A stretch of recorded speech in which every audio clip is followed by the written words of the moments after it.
नमस्कार साथियों, स्वागत है आपका अपने YouTube चैनल नॉलेज अड्डा 1.0 में। साथियों, आज की वीडियो में हम लोग देखेंगे मानव और उससे संबंधित रोगों के बारे में। तो वीडियो बहुत ही महत्वपूर्ण होने वाला है। वीडियो शुरू से लेकर लास्ट तक जरूर देखिएगा। तो चलिए शुरू करते हैं। आज का पहला प्रश्न है हैजा का क्या कारण है? तो साथियों, हैजा का कारण है जीवाणु। राइट आंसर होगा ऑप्शन ए, जीवाणु। अगला प्रश्न है निम्नलिखित में से कौन पोलियो का कारण है? तो इसका सही उत्तर होगा ऑप्शन बी, एक वायरस। अगला प्रश्न है टाइफाइड से शरीर का कौन सा अंग प्रभावित होता है? तो साथियों, टाइफाइड से हमारी आंत प्रभावित होती है। तो इसका राइट आंसर होगा ऑप्शन सी, आंत। अगला प्रश्न है पेचिश रोग के लिए उत्तरदायी प्रोटोजोआ कौन सा है? तो इसका सही उत्तर होगा ऑप्शन ए, एंट अमीबा। अगला प्रश्न है एलिसा जांच किस रोग की पहचान करती है? तो साथियों, एलिसा जांच एड्स की पहचान करती है। राइट आंसर होगा ऑप्शन डी, एड्स। अगला प्रश्न है दांतों के क्षय को रोकने के लिए अधिकांश टूथपेस्ट में क्या होता है? तो इसका राइट आंसर होगा ऑप्शन बी, फ्लूओराइड। फ्लूओराइड होता है दांतों के क्षय को रोकने के लिए। अगला प्रश्न है खसरा रोग का कारक क्या है? तो इसका राइट आंसर होगा ऑप्शन बी, जीवाणु। जीवाणु ही खसरा रोग का कारक है। अगला प्रश्न है कैंसर के उपचार में निम्नलिखित में से किसका प्रयोग किया जाता है?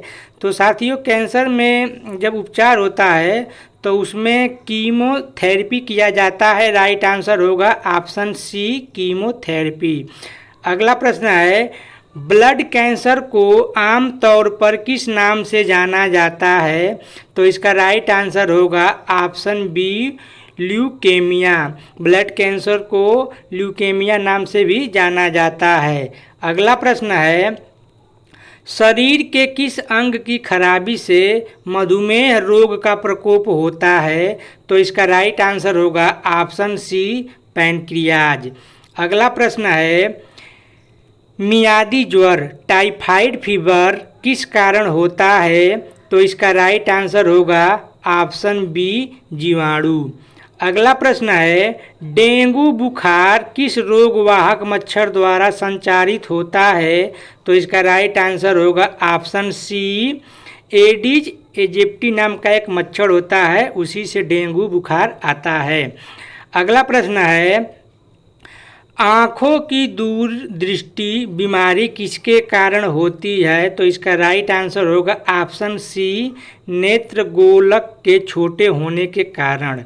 अगला प्रश्न है निम्नलिखित में से कौन सी बीमारी पानी द्वारा नहीं होती है? तो इसका राइट आंसर होगा ऑप्शन ए, फ्लू।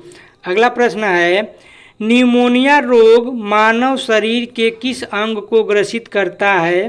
तो इसका राइट आंसर होगा ऑप्शन डी, फेफड़ा। अगला प्रश्न है पीलिया किसके संक्रमण के कारण होती है? साथियों, पीलिया किसके संक्रमण के कारण होती है? तो वह होती है यकृत के संक्रमण होने के कारण। तो इसका राइट आंसर होगा ऑप्शन बी, यकृत। अगला प्रश्न है मादा कुलेक्स मच्छर निम्नलिखित में से किस रोग की वाहक है? तो इसका राइट आंसर होगा ऑप्शन बी, फाइलेरिया। अगला प्रश्न है निम्नलिखित में से कौन सा रोग संक्रामक है? तो साथियों, इसमें से कौन सा रोग संक्रामक है? तो इसका राइट आंसर होगा ऑप्शन बी, डिप्थीरिया। अगला प्रश्न है शरीर के अंदर लोहे की कमी से उत्पन्न होने वाला रोग कौन सा है? तो इसका राइट आंसर होगा ऑप्शन सी, रक्तहीनता। अगला प्रश्न है इनमें से कौन सा विषाणु जनित रोग है? तो विषाणु जनित रोग कौन सा है इसमें से? तो खसरा है। राइट आंसर होगा ऑप्शन बी, खसरा। अगला प्रश्न है चेचक, जिसे स्मॉल पॉक्स भी कहते हैं, तो चेचक होने का क्या कारण है? तो इसका राइट आंसर होगा ऑप्शन बी, वेरिओला वायरस। अगला प्रश्न है, किस तत्व की कमी के कारण घेंघा रोग होता है? तो साथियों आयोडीन की कमी से घेंघा रोग होता है। राइट आंसर होगा ऑप्शन सी आयोडीन। अगला प्रश्न है, निम्नलिखित में से कौन सा संक्रामक रोग नहीं है? तो इसका राइट आंसर होगा ऑप्शन ए मधुमेह। मधुमेह एक संक्रामक रोग नहीं है, बाकी सब संक्रामक रोग हैं ऑप्शन में। चलिए अगला प्रश्न देखते हैं। अगला प्रश्न है, काला जार का संचार किसे होता है? काला जार जो है उसका संचार किससे होता है? तो इसका राइट आंसर होगा ऑप्शन बी सिकता मक्खी से। अगला प्रश्न है, चेचक के लिए पहला टीका किसने खोजा था? तो चेचक के लिए जो पहला टीका था वह एडवर्ड जेनर ने खोजा था। इसका राइट आंसर होगा ऑप्शन बी एडवर्ड जेनर। अगला प्रश्न है, हेपेटाइटिस किसके कारण होता है? तो साथियों हेपेटाइटिस बैक्टीरिया के कारण होता है। राइट आंसर होगा ऑप्शन बी बैक्टीरिया। अगला प्रश्न है, इनमें से कौन सी बीमारी सामान्यतः मच्छरों द्वारा फैलती है? तो इसका राइट आंसर होगा ऑप्शन डी मलेरिया। अगला प्रश्न है, निम्नलिखित में से कौन सा स्कर्वी रोग के इलाज में उपयोगी है? तो इसका राइट आंसर होगा ऑप्शन सी आंवला। अगला प्रश्न है, एड्स होता है, एड्स किससे होता है? तो इसका राइट आंसर होगा ऑप्शन डी विषाणु से। अगला प्रश्न है, मानव गुर्दे में पथरी निम्नलिखित में से किसकी वजह से बनती है? तो साथियों मानव गुर्दे में जो पथरी बनती है वह बनती है कैल्शियम ऑक्जेलेट से। तो इसका राइट आंसर होगा ऑप्शन बी कैल्शियम ऑक्जेलेट। अगला प्रश्न है, सरल गलगंड रोग जिसे घेंघा रोग भी कहते हैं किनको प्रभावित करने वाली बीमारी है? तो इसका राइट आंसर होगा ऑप्शन सी थायराइड ग्रंथि। अगला प्रश्न है, निम्नलिखित में से कौन सी संचालक बीमारी है? संचालक बीमारी कौन सी है? तो इसका राइट आंसर होगा ऑप्शन डी खसरा। अगला प्रश्न देखते हैं, किस तत्व की कमी के कारण घेंघा रोग होता है? तो साथियों आयोडीन तत्व जो होता है उसकी कमी से घेंघा रोग होता है। तो इसका राइट आंसर होगा ऑप्शन सी आयोडीन।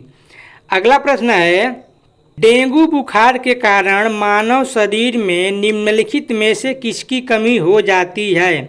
तो इसका राइट आंसर होगा ऑप्शन ए प्लेटलेट्स की कमी हो जाती है।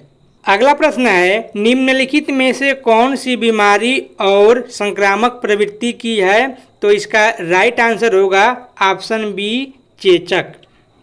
अगला प्रश्न है, निम्नलिखित में से कौन सा जल जनित रोग है? तो इसका राइट आंसर होगा ऑप्शन सी हैजा। हैजा इस प्रश्न का सही उत्तर हो जाएगा। अगला प्रश्न है, नवजात बच्चों के लिए सबसे आदर्श भोजन निम्नलिखित में से क्या है? तो इसका राइट आंसर होगा ऑप्शन डी दूध। अगला प्रश्न है, बहु औषधि चिकित्सा MDT किसके संक्रामक के लिए है? तो इसका राइट आंसर होगा ऑप्शन ए कोढ़ के लिए। अगला प्रश्न है, निम्नलिखित में से किसकी पहचान विडाल परीक्षण से की जाती है? तो इसका राइट आंसर होगा ऑप्शन सी टाइफाइड। टाइफाइड की पहचान विडाल टेस्ट से की जाती है। अगला प्रश्न है, बच्चों को किस रोग के प्रति प्रतिरक्षित करने के लिए DPT को अंतःपेशीय रूप में दिया जाता है?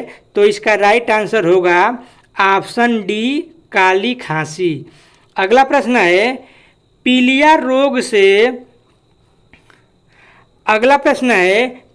रोग किसे प्रभावित करता है? तो इसका राइट आंसर होगा ऑप्शन बी यकृत को। अगला प्रश्न है, निमोनिया किस अंग की सूजन के कारण होता है? तो इसका राइट आंसर होगा ऑप्शन डी फेफड़ा। अगला प्रश्न है, HIV क्या है? तो साथियों HIV है एक विषाणु जनित रोग। तो इसका राइट आंसर होगा ऑप्शन सी। अगला प्रश्न है, एड्स देने वाले वायरस की पहचान किस वर्ष हुई थी? तो एड्स देने वाले वायरस की पहचान हुई थी 1981 ईस्वी में। तो इसका राइट आंसर होगा ऑप्शन बी 1981। अगला प्रश्न है BCG का टीका कितनी उम्र में लगाया जाता है? तो इसका राइट आंसर होगा ऑप्शन सी नवजात। अगला प्रश्न है काली मौत ब्लैक डेथ किसे कहते हैं? तो इसका राइट आंसर होगा ऑप्शन बी प्लेग को। अगला प्रश्न है रेबीज क्या है? तो साथियों रेबीज है एक विषाणु जनित रोग। तो इसका राइट आंसर होगा ऑप्शन बी विषाणु जनित रोग। अगला प्रश्न है प्लेग किससे फैलता है? तो प्लेग साथियों फैलता है जीवाणु से। राइट आंसर होगा ऑप्शन ए। अगला प्रश्न है कौन सा रोग कवक के कारण होता है? तो इसका राइट आंसर होगा ऑप्शन बी त्वचा का प्रदाह। अगला प्रश्न है जीका वायरस किसके द्वारा मनुष्य में संचारित होता है? जीका वायरस किसके द्वारा मनुष्य में संचारित होता है? तो वह होता है मच्छर के द्वारा। राइट आंसर होगा ऑप्शन बी मच्छर। अगला प्रश्न देखते हैं। अगला प्रश्न है जीका वायरस का वाहक कौन सा मच्छर है?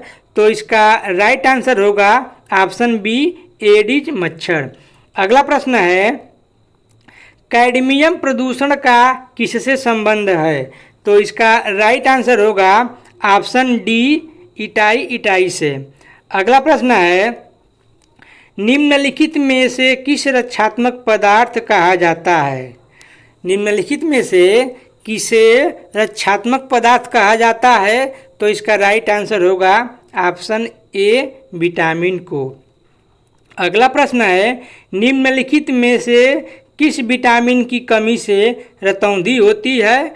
तो इसका राइट आंसर होगा ऑप्शन डी विटामिन ए। अगला प्रश्न है विटामिन सी का सबसे उत्तम स्रोत है कौन सा है? तो सबसे उत्तम स्रोत है आंवला। राइट आंसर होगा ऑप्शन सी आंवला।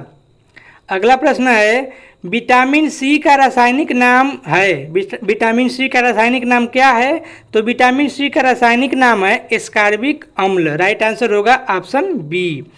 अगला प्रश्न है एलिसा परीक्षण किया जाता है। तो एलिसा परीक्षण किस लिए किया जाता है? तो इसका राइट आंसर होगा ऑप्शन ए एड्स के पहचान के लिए। अगला प्रश्न है कोरोना वायरस किस बीमारी से संबंधित है? तो इसका राइट आंसर होगा उपरोक्त दोनों ऑप्शन सी। तो साथियों ये रहे मानव और उससे संबंधित होने वाले रोगों के बारे में। तो वीडियो अच्छा लगा हो तो वीडियो को लाइक शेयर और चैनल को ज़रूर सब्सक्राइब कर लीजिएगा।